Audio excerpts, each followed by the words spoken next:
It's the 77 WABC News Hour. Talking the news with Noah Layden. All the news you need to know with Joe Nolan, traffic, Justin Ellick, sports. And now, Talking the news with Noah on 77 WABC. Good morning. This is James Flippin filling in for Noam Layden on this December 31st. It's Tuesday, New Year's Eve, the final calendar day of 2024. Here's your Ramsey Mazda 3-day weather forecast to kick things off today for your New Year's Eve. Mostly sunny skies expected with a high near 54. Very pleasant, calm winds. Tonight then into New Year's Day, Wednesday, rain and possibly a thunderstorm. Showers may develop overnight. And tomorrow, New Year's Day, rain is possible, cloudy otherwise, with a high near 51 and breezy conditions. Thursday, breezy, mostly sunny, a high near 41. 43 degrees in Midtown Manhattan, 38 degrees in Bergenfield, New Jersey, and 40 in Babylon on Long Island. That's the weather forecast from the Ramsey Mazda Weather Center. Yep, so just about Happy New Year, everybody. That's the famous version of Auld Lang Syne from Guy Lombardo and his orchestra. And I vowed to never drive in Manhattan upon congestion pricing. That's one thing I said I would never do, but now we're just days away from, I guess, everybody having to do that. I'd really rather not. I have a plan I'd like to call Turnabout is Fair Play. The Garden State Surcharge. Why not hit New York with a fee? For driving in, you're going to the Jersey Shore, you want your pumpkins, your apples, your blueberries. Let's get a little Garden State Surcharge going. Fund New Jersey Transit that way. By the way, a key local day in history, bridging the New Jersey-New York divide geographically, the Statue of Liberty. Well, right there, on this day in 1890, New York's Ellis Island opened as a U.S. immigration depot. WABC News Time 5:02, so it's James Flippin filling in with you for Noam Layden on this New Year's Eve. And after a New Jersey judge issued a ruling on congestion pricing last night, New York and New Jersey officials are interpreting the results differently. The case came as New Jersey officials argued New York did not do due diligence in the environmental impact study of Manhattan congestion pricing in terms of how it would impact New Jersey communities. Additional pollution from trucks that might have been heading for Manhattan but would avoid it because of the fee. A judge issued a remand in certain aspects of the plan due to the impact study, but not the plan in its entirety. So this is kind of a confusing and weird situation. But right now, New York says it has the ability to go ahead with congestion pricing starting January 5th. And New Jersey says, well, no, that's not true because there's still aspects of the legal case that needs to be decided. MTA Chairman Jan Lieber celebrating the decision here, saying the implementation of the plan on Sunday is now clear. But New Jersey officials say because of the partial remand and demand for further documentation, congestion pricing cannot go into effect on January 5th. And so the rest of us just sit around and wait for the traffic and the tolling overlords to tell us what's next. Costs us that much more money on top of them raising the tolls every year. They raise the tolls how much money? And now they're adding another $9 onto us? It's ridiculous. I'd like to think that it does do something to reduce the congestion. We shall see. In New York City, cops are on the hunt as a 40-year-old woman and her 12-year-old daughter are recovering from gunshot wounds.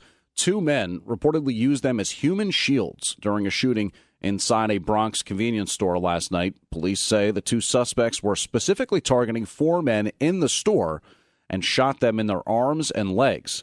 The mother shot in her stomach. The girl shot in her leg. Meanwhile, the NYPD will have numerous layers of security as hundreds of thousands descend on Times Square this evening for the big party to ring in the new year.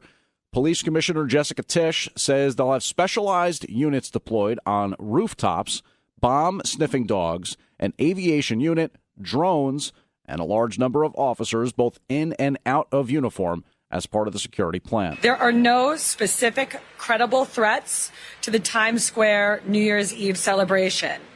However, we have been operating in a heightened threat environment since October 7th. And viewing areas in Times Square open at 3 o'clock this afternoon. There is no re-entry allowed, as Commissioner Tisch explains. And once you enter a viewing area, there will be no re-entry. There will be no backpacks, large bags, coolers, chairs, alcohol. And there will be frozen safety lanes around Times Square using blocker vehicles, backpacks, umbrellas, alcohol, and chairs, all banned from the viewing areas. Mayor Eric Adams says security will be everywhere. We have plainclothes teams, K-9 teams, and officers on horsebacks and helicopters and on boats. The full complement of our police personnel would be here. So, did you know, and you can impress your friends and family with this fun fact, the ball drop is actually connected to a maritime tradition.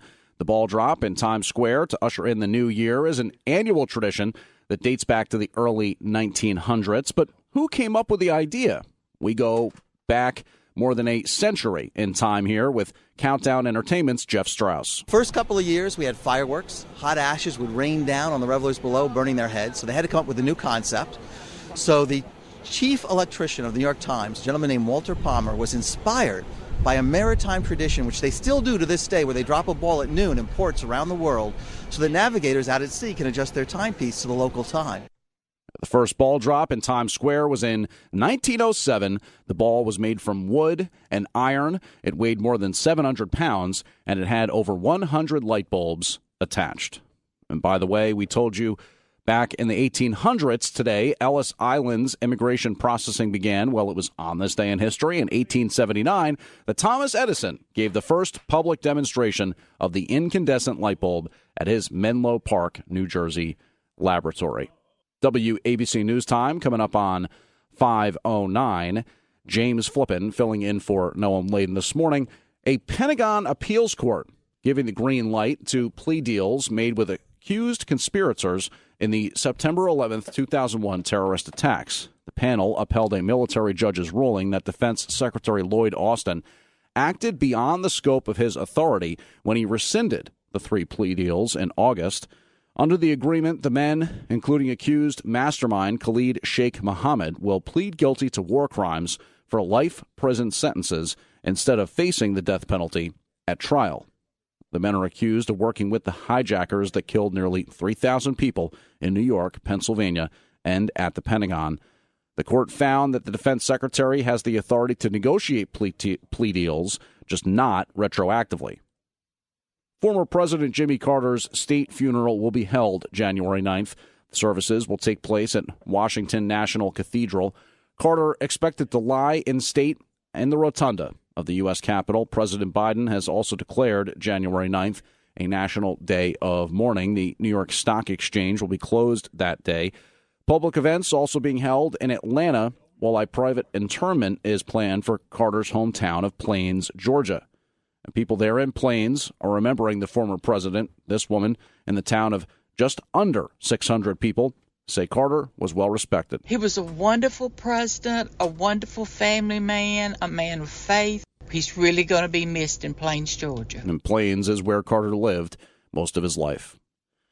Back in New York, the E. Jean Carroll verdict for alleged sexual abuse has been upheld as President-elect Donald Trump was found liable last year in the civil trial for sexually abusing E. Jean Carroll, she says, in a New York City department store sometime in the 1990s. And Trump also found liable for defaming her because he denied her allegations.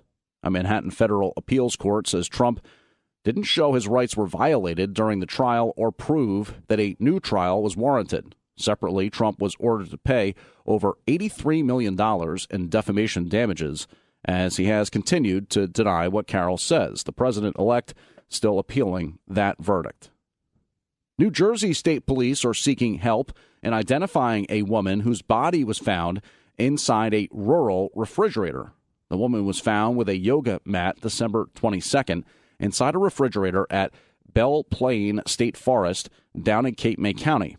The woman, 5'1" in height, is either Caucasian or Hispanic and has tattoos. Cops hope that somebody will recognize the tattoos. One is a koi fish on her right shoulder blade. There's also a rose tattoo on her left ribs, extending from chest to hip. And they say the woman had a unique necklace as well. If you think you know who this might be, authorities want to hear from you. The city of Newark is reporting a mixed bag in their 2024 crime stats. The Brick City saw some good and some bad in the release of their annual crime report this year.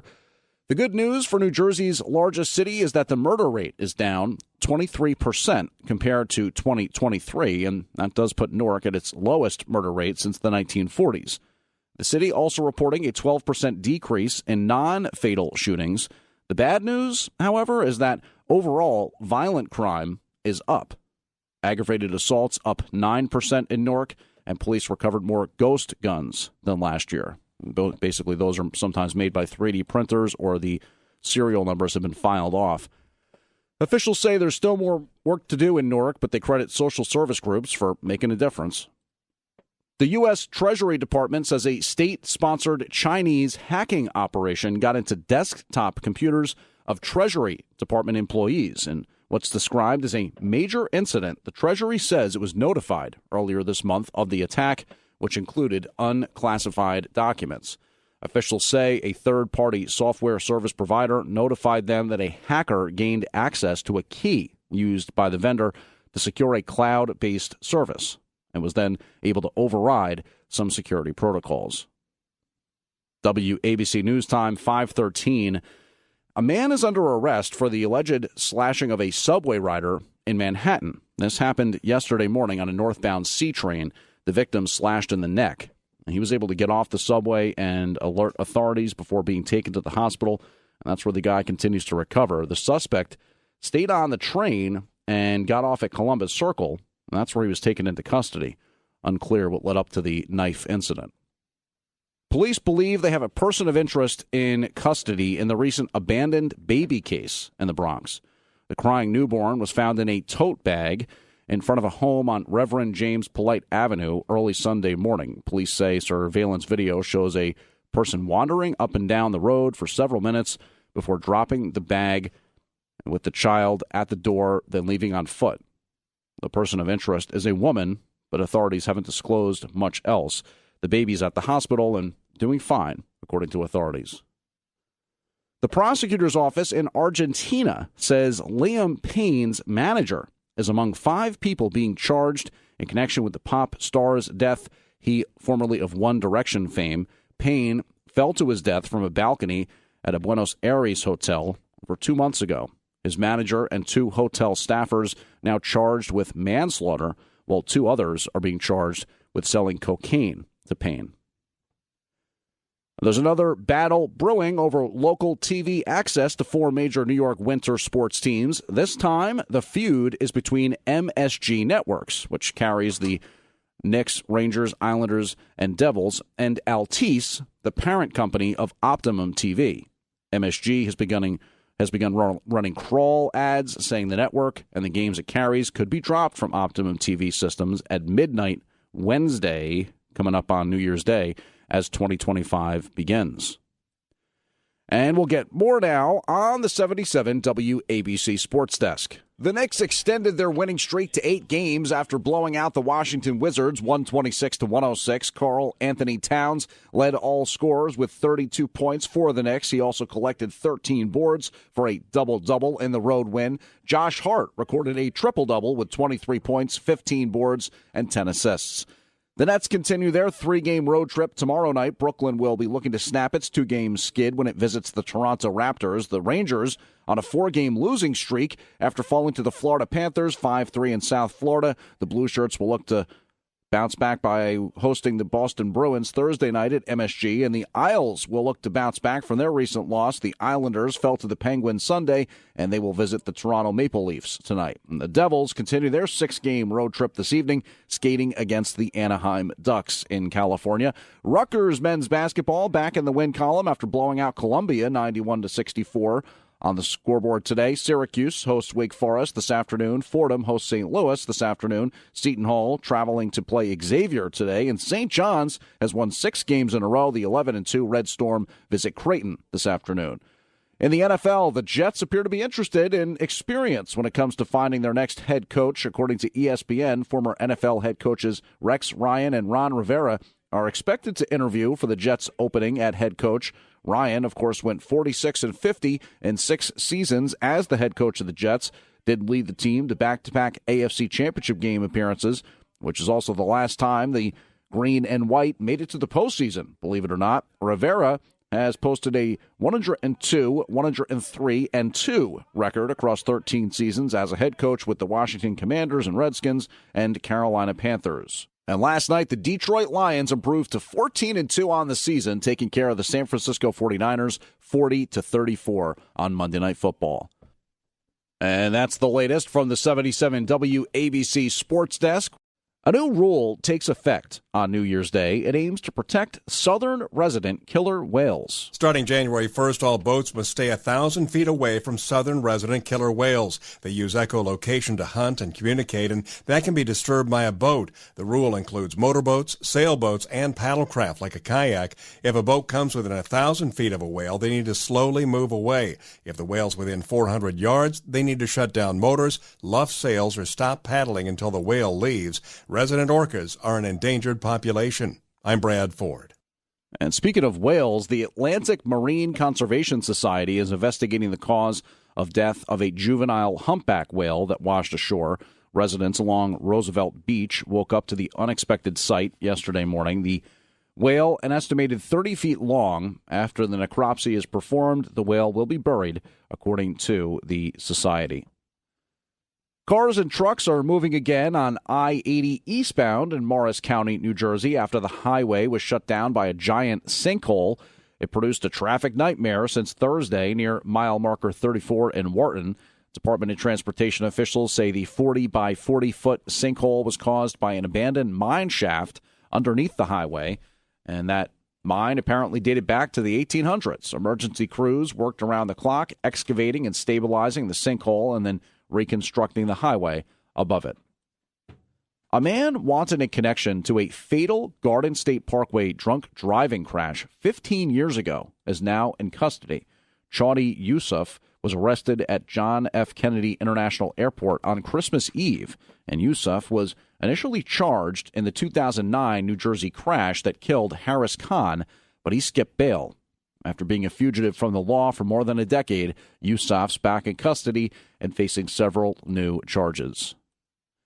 So, are you making a New Year's resolution this year? According to a YouGov poll, 38% of Americans made a New Year's resolution last year. The younger you are, the more apt you are to put your hopes out there. They say 66% of 18 to 29-year-olds make resolutions. 46% of the 30 to 44-year-old age group do. And if you're over the age of 45, the resolution rate drops to about 27%. Top resolutions all include the word more, as in exercise, money, and happiness. I'm Bree Tennis. New Jersey drivers facing multiple higher tolls with the start of the new year. Tolls are going up 3% on the New Jersey Turnpike and Garden State Parkway. Once the calendar turns to January here, drivers will also be paying more to go into New York City using the Port Authority crossings like the Lincoln and Holland tunnels and George Washington Bridge with a toll hike there. As if that wasn't enough, drivers will pay a new congestion pricing toll if they want to head south of 60th Street in Manhattan. You know, that super exclusive area south of 60th Street. In South Jersey, drivers just started paying more this past September to use Delaware River bridges heading into Philadelphia. NBA legend LeBron James celebrated his 40th birthday yesterday, and James says he feels confident he could continue playing at a high level for at least another 5 years. But the superstar forward of the Lakers, James, says that he sees another maybe 2 or 3. He, in other words, says that maybe 5 to 7 years, but he doesn't think he'll play that long, even if he could. James will become just the 32nd player to appear in an NBA game in his 40s when the Lakers face the Cavs. And he's averaging 23.5 points this year, as well as just under 8 rebounds and 9 assists a game, so it's not like his numbers are shabby. The FBI is formally warning professional athletes of targeted burglaries taking place across the country. Dallas Mavericks star Luka Doncic was the latest player that fell victim to a break-in, and that was when nobody was home. last Friday. The five-time All-Star filed a police report and said about $30,000 in jewelry was stolen. The FBI saying that organized groups have allegedly burglarized the homes of at least 9 pro athletes between September and November of this year. Bucks forward Bobby Portis, Timberwolves guard Mike Conley, they've also fallen victim to thefts, while Chiefs superstars Patrick Mahomes and Travis Kelce, as well as Bengals QB Joe Burrow, have had their homes broken into. Well, Star Wars fans are saying goodbye to actor Angus McGinnis, who played Gold Leader during the 1977 film Star Wars: A New Hope. He also appeared in 2016 Rogue One, a Star Wars film. The Canadian actor passed December 23rd per a Facebook post from his family. And from a galaxy far, far away to Long Island, a Mastic Beach woman is being praised for her heroism after she rescued a man from icy water. The day after Christmas, Kayla Masoto was inside with her sister when they heard a man screaming for help from out in the water. And that's when Kayla sprung into action. She was wearing just pajamas and slippers. She ran out onto the ice and pushed a paddleboard with her that she eventually lifted the man onto, then pulled them to safety. Suffolk County Executive Ed Romaine recognized the 28-year-old, calling it Kayla Masoto Day in honor of her bravery. President-elect Trump is supporting House Speaker Mike Johnson in the Republicans' bid to retain his gavel. In a Truth Social post on Monday, Trump said, "Speaker Mike Johnson is a good, hard-working, religious man. He will do the right thing, and we will continue to win." Trump's endorsement comes as the House is set to vote on a new speaker on Friday. Johnson has faced some criticism from fellow Republicans over his handling of different issues, including a spending deal that prevented a government shutdown earlier this month. I'm Lisa Carton. Coming up on 525 this New Year's Eve, we mentioned this yesterday. It's worth noting again in case you're catching it for the first time. It's, of course, the time of year when you arguably need to be especially careful about washing your hands and being mindful regarding the spread of disease. Well, right now, there's a big breakout of stomach flu nationwide. Outbreaks of norovirus have been reported across the U.S., and the CDC reports twice the amount of cases compared to past years. There's been so much reported in the recent weeks and really more than a month regarding New Jersey and drones. This one in the good category. A puppy is safe and sound after she was rescued off a frozen New Jersey lake with the help of a drone. A 20-month-old sheep-a-doodle named Brooklyn ran from her dog sitter the morning of Christmas Eve and ended up on ice-covered Lake Parsippany in Morris County. For hours, cops tried to coax the pup from the dangerous thin ice, at one point dangling chicken from a nearby resident's drone. That was almost successful, but the dog got spooked by people offshore and then retreated. Late on Christmas Eve, that drone again spotted Brooklyn, and that's when a cop decided the area was safe enough to go out and get her, eventually getting her back to solid ground.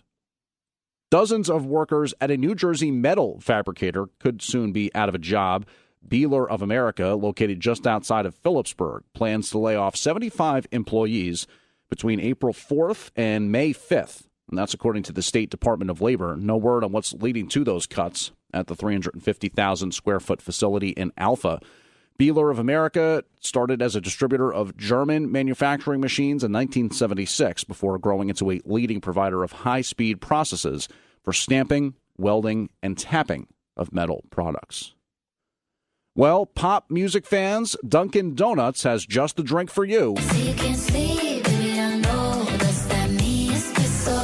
Pop star Sabrina Carpenter is teaming up with Dunkin' for a limited-time drink. Sabrina's brown sugar shaken espresso will be available starting today. The donut and coffee chain describes the drink as a handcrafted iced beverage combining Dunkin's bold espresso, brown sugar notes, and oat milk shaken to perfection. The drink's name is a nod to Carpenter's Grammy-nominated song, Espresso. I'm Liz Radabali for 77 WABC News. At WABC News Time, 5:27, James Flippin filling in for Noam Laden, and it's just about 5:29 on this New Year's Eve. Times Square getting ready to usher in 2025 with wishes for the new year. New Yorkers Visitors, tourists, all had weeks to write their hopes for 2025 on the wishing wall in Times Square. Looking forward just to be happy and have a great year, enjoy my family even more. Everybody could just get along and help each other and not push people down. Set more intentions, try to be a better person, be kinder, be nicer, be less hard on myself, just try to take it easy. Many excited to say goodbye to 2024, some looking ahead with a wishful mindset. I am excited for 2025. Yeah. A year full of success, happiness, love, great health. Goals for me, continue to do well in college, love and prosperity for my family. Each of those 2025 wishes written on a piece of confetti, which will be mixed in with the roughly 3,000 pounds of confetti that's launched over Times Square at midnight. Officials say if your wish hits the ground, it's likely to come true.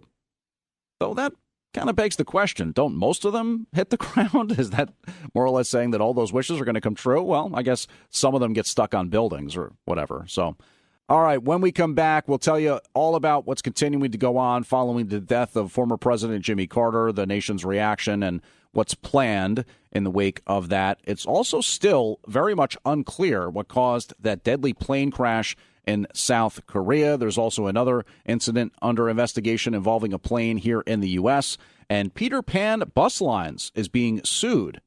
All that and more on the 5 a.m. news hour. James Flippin filling in for Noam Layden. It's the 77 WABC News Hour. Talking the news with Noam Layden. All the news you need to know with Joe Nolan, traffic, Justin Ellick, sports. And now, Talking the news with Noam on 77 WABC.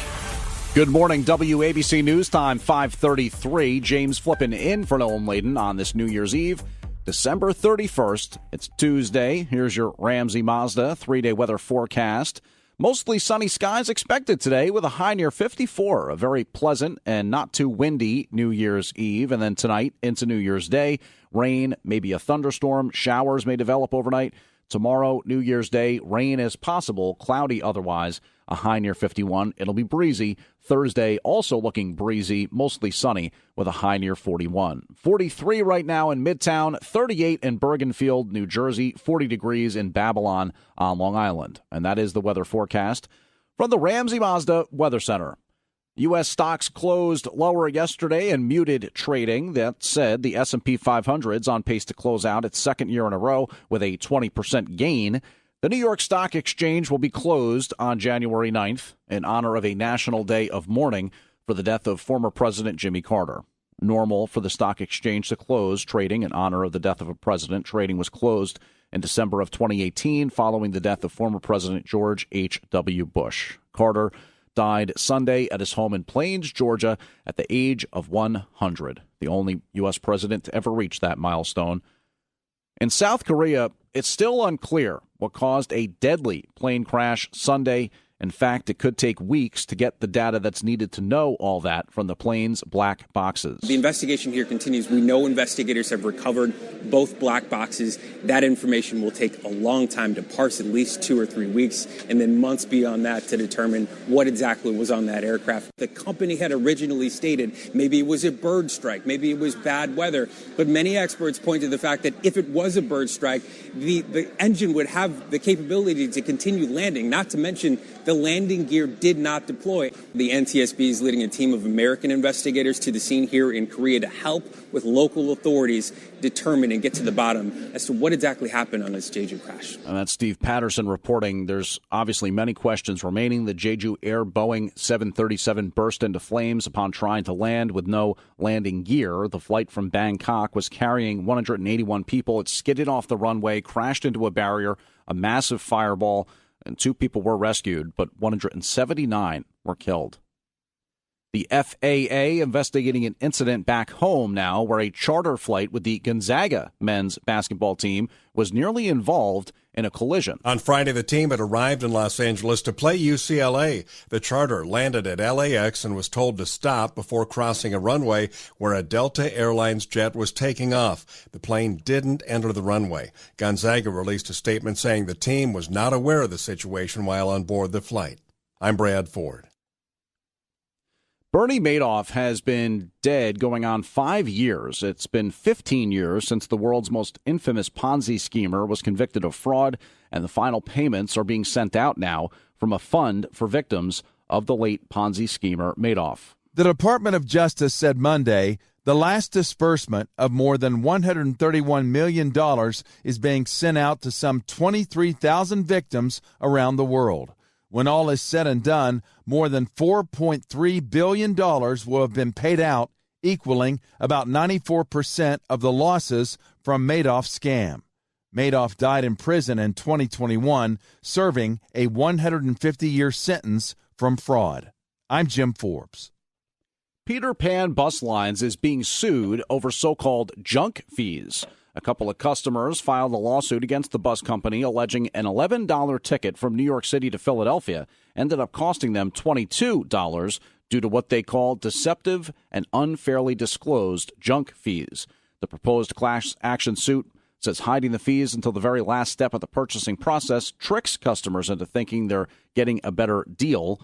No comment as of yet from the Springfield, Massachusetts-based Peter Pan, which is one of the nation's largest private bus companies. Well, getting in shape and losing weight, by far the number one New Year's resolution, as it pretty much always is. Healthy living experts warn not to try to bite off more than you can chew. In other words, start slow by building up your exercise routine instead of jumping into tough workouts. Getting on a treadmill or walking for 20 minutes at least 3 times a week is a great place to start, according to a U.S. News and World Report. That study shows about 80% of New Year's resolutions fail by February. Experts say that is largely due to unrealistic goals. Appropriately, this New Year's Eve, and it's a little more fun than getting into shape, today is National Champagne Day. And there's so much to know about the fun beverage that's a celebration in a glass. Birthdays, weddings, and New Year's Eve, all days to celebrate with a little bubbly. And this time of year, you'll find the deals because champagne rarely goes on sale any other time of year. Over 300 million bottles of champagne produced annually, which has created a $5 billion industry based on bubbles. 49 million per bottle, so says the industry. But that's just a guess. No one's actually counted. Happy Champagne Day. I'm Bree Tennis. And some scholars are weighing in on New Year's Day history. Many historians believe that the Babylonians were the first to celebrate New Year's Day over 4,000 years ago. They observed New Year's Day in late March to coincide with spring's crop planting season. Resolutions are said to be a reflection of the Babylonians' belief that what a person does on the first day of the new year will have an effect throughout the entire year. The ancient Romans later officially declared January 1st as the beginning of the new year. In 46 B.C., Roman dictator Julius Caesar created a new calendar, cementing the date as the start of the new year. A Manhattan judge has denied former U.S. Senator of New Jersey Bob Menendez's request for a delay in sentencing, but he did agree to postpone Menendez's wife's trial until next month. Menendez, the ex-senator, was convicted in July in a wide-ranging corruption case involving gold bars, piles of cash, and the countries Egypt and Qatar. Menendez sought a delay in sentencing until after his wife Nadine's trial on similar charges. Different trials were scheduled after Nadine's diagnosis of breast cancer. And her trial, scheduled to begin January 21st, 8 days before Bob Menendez will be sentenced, but it's now been postponed until February 5th.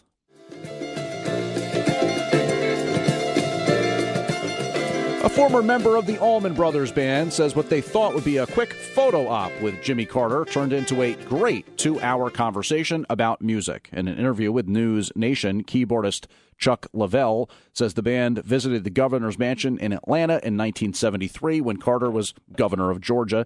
And Leavell said the future president asked really great questions about the state of the music business in the Peach State and showed that he had more than just a casual love of music. He and Carter became longtime friends. Leavell performed at Carter 100, a celebration in song for the former president's 100th birthday. Leavell, widely known as the touring keyboardist for the Rolling Stones, also formed his own southern rock jazz fusion group Sea Level, which he named as a play on his first initial and last name. And sticking with music news, Doobie Brothers founder Pat Simmons wishing fans season greetings and announcing a special present in 2025. Simmons posting on the Doobie Brothers Facebook page their new album, Walk This Road, will be released sometime during the year. And he says the album will contain 10 new songs with vocals by himself, Tom Johnston, and Michael McDonald. San Diego-based researchers are using fluorescent-colored sand in a bid to study the effects of ocean currents on California's eroding beaches. This approach aims to track sand movement and understand how currents contribute to coastal erosion. The project will help develop strategies to protect and restore these vulnerable areas. Scientists and environmentalists hope it will allow them to more accurately pinpoint where to effectively use sand replenishment. I'm John Fink. In financial news, natural gas futures jumped yesterday, hitting highs for the year after a colder-than-usual forecast for January. Prices jumped around 15% during Monday trading following cold temperatures expected from Florida to Maine and parts of the Great Lakes. AccuWeather predicting some areas could see substantial snow and ice for the first half of the month.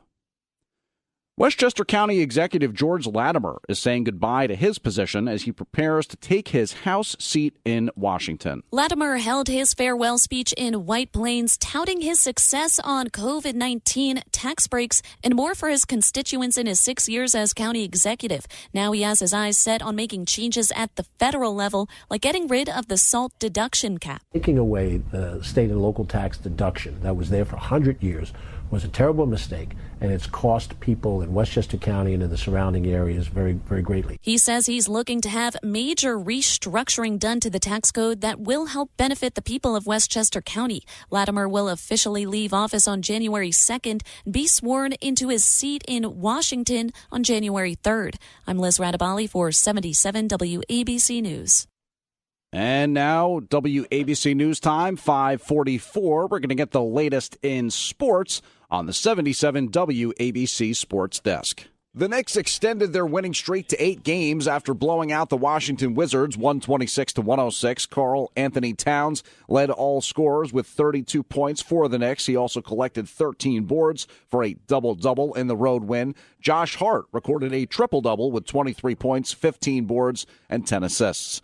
The Nets continue their 3-game road trip tomorrow night. Brooklyn will be looking to snap its 2-game skid when it visits the Toronto Raptors. The Rangers on a 4-game losing streak after falling to the Florida Panthers 5-3 in South Florida. The Blue Shirts will look to bounce back by hosting the Boston Bruins Thursday night at MSG, and the Isles will look to bounce back from their recent loss. The Islanders fell to the Penguins Sunday, and they will visit the Toronto Maple Leafs tonight. And the Devils continue their 6-game road trip this evening, skating against the Anaheim Ducks in California. Rutgers men's basketball back in the win column after blowing out Columbia 91-64. On the scoreboard today, Syracuse hosts Wake Forest this afternoon. Fordham hosts St. Louis this afternoon. Seton Hall traveling to play Xavier today. And St. John's has won 6 games in a row. The 11-2 Red Storm visit Creighton this afternoon. In the NFL, the Jets appear to be interested in experience when it comes to finding their next head coach. According to ESPN, former NFL head coaches Rex Ryan and Ron Rivera are expected to interview for the Jets' opening at head coach. Ryan, of course, went 46-50 in 6 seasons as the head coach of the Jets, did lead the team to back-to-back AFC Championship game appearances, which is also the last time the green and white made it to the postseason, believe it or not. Rivera has posted a 102, 103-2 record across 13 seasons as a head coach with the Washington Commanders and Redskins and Carolina Panthers. And last night, the Detroit Lions improved to 14-2 on the season, taking care of the San Francisco 49ers 40-34 on Monday Night Football. That's the latest from the 77 WABC Sports Desk on this New Year's Eve. And I'm James Flippin, filling in for Noam Layden. So, what is the deal with Old Lang Syne? Should old acquaintance be forgot and never brought to mind? As the clock strikes midnight here on New Year's Eve, millions of Americans will begin singing Auld Lang Syne, and the original song stems from an old Scottish poem by Robert Burns. In modern times, it's been covered by a diverse group of artists, including Jimi Hendrix, Elvis Presley, and Mariah Carey. And for some of us, famous for Dan Fogelberg's redo of the tune called Same Old Lang Syne. The 1980 song chronicled a chance encounter between two high school sweethearts on Christmas Eve.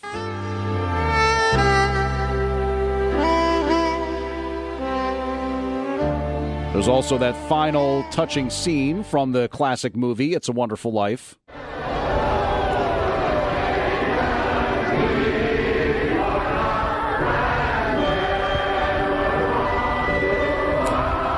The Angels getting their wings, and no man is a loser if he has friends.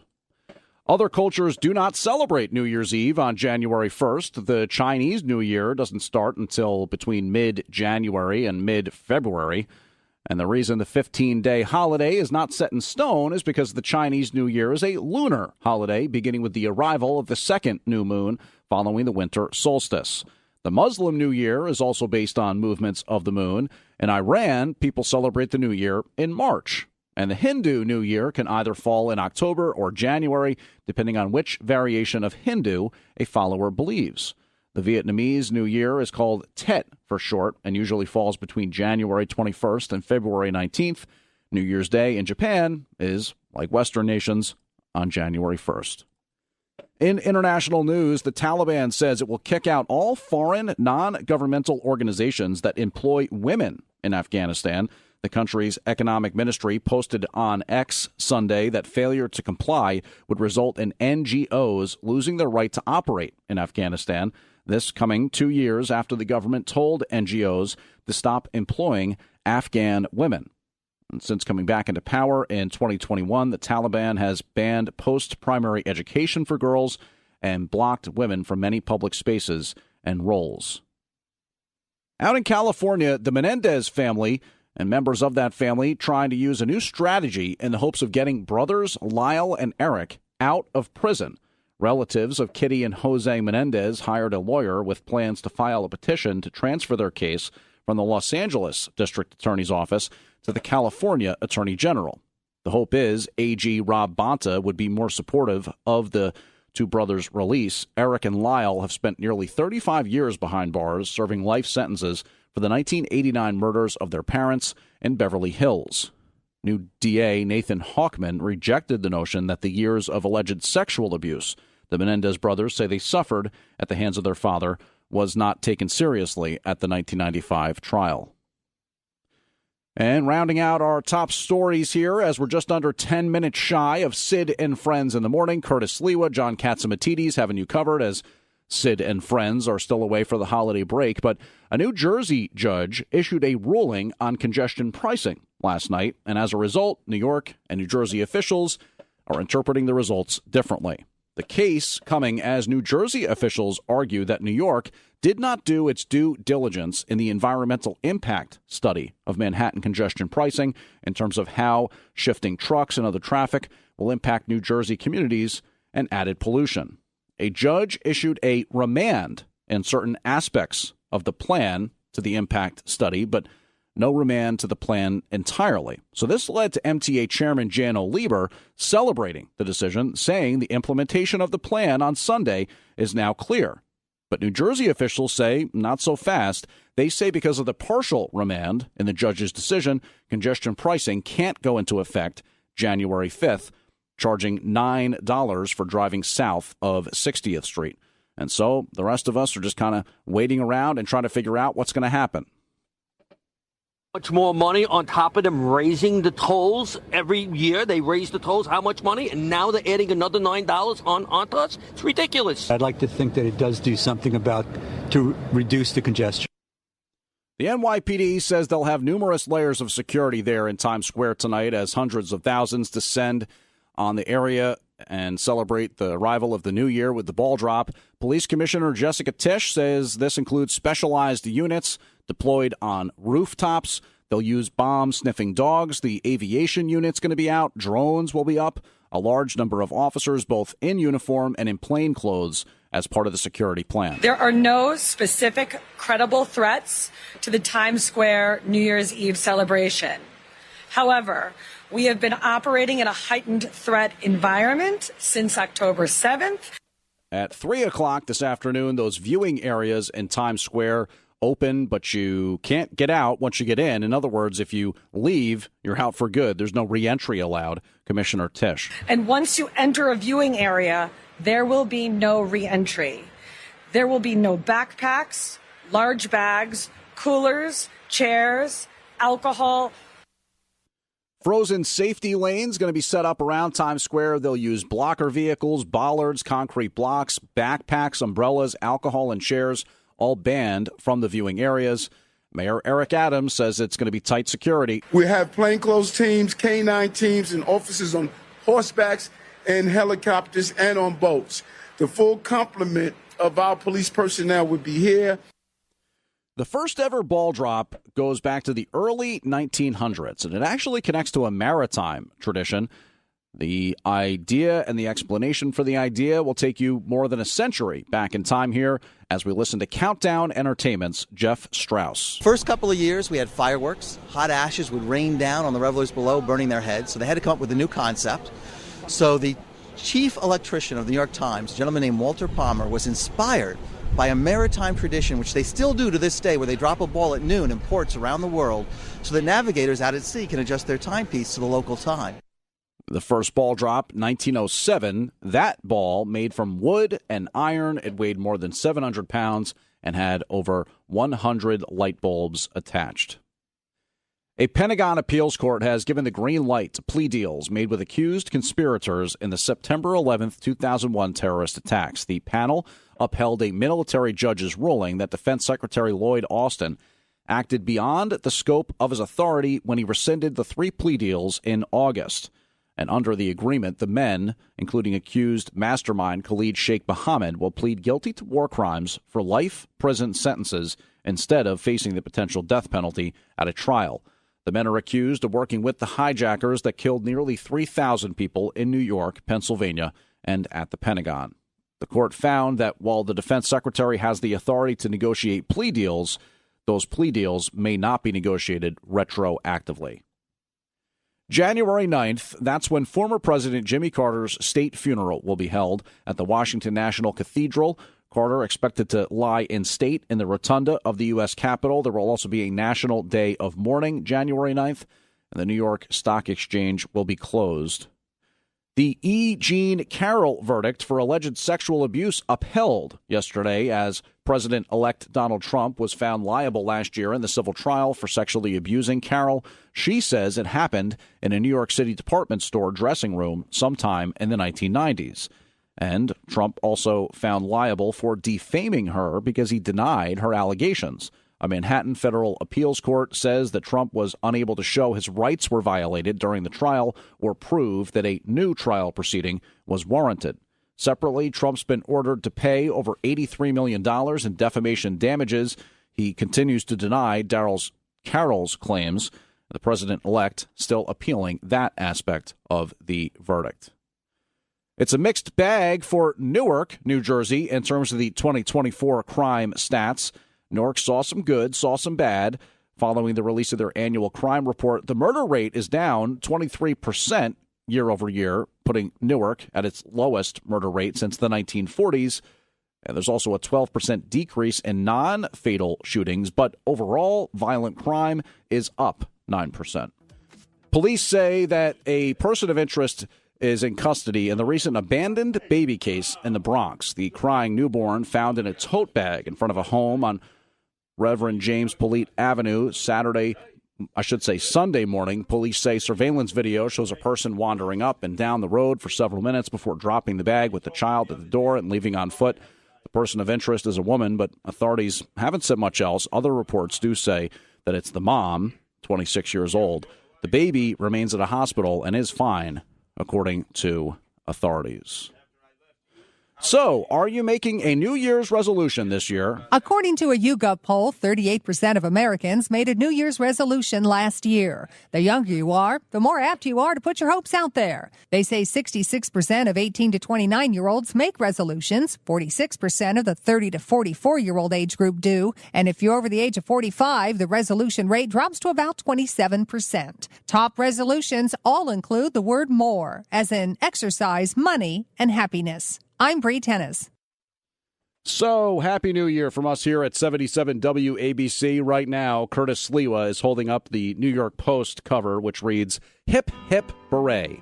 As after a surge in subway crime, New Yorkers, it says, welcome the return of the Guardian Angels and those 3-person patrols hitting the trains again following that horrific subway burning recently in Brooklyn. So we'll be back again tomorrow for Noam Laden. Sid Rosenberg and his crew going to be back on Thursday. Coming up next, it'll be 77 WABC owner-operator John Katzimatidis and the man that's wearing that red beret, Curtis Sliwa, as he's ready to go. And so are we for Sid and Friends in the Morning. Bring on 2025, yeah!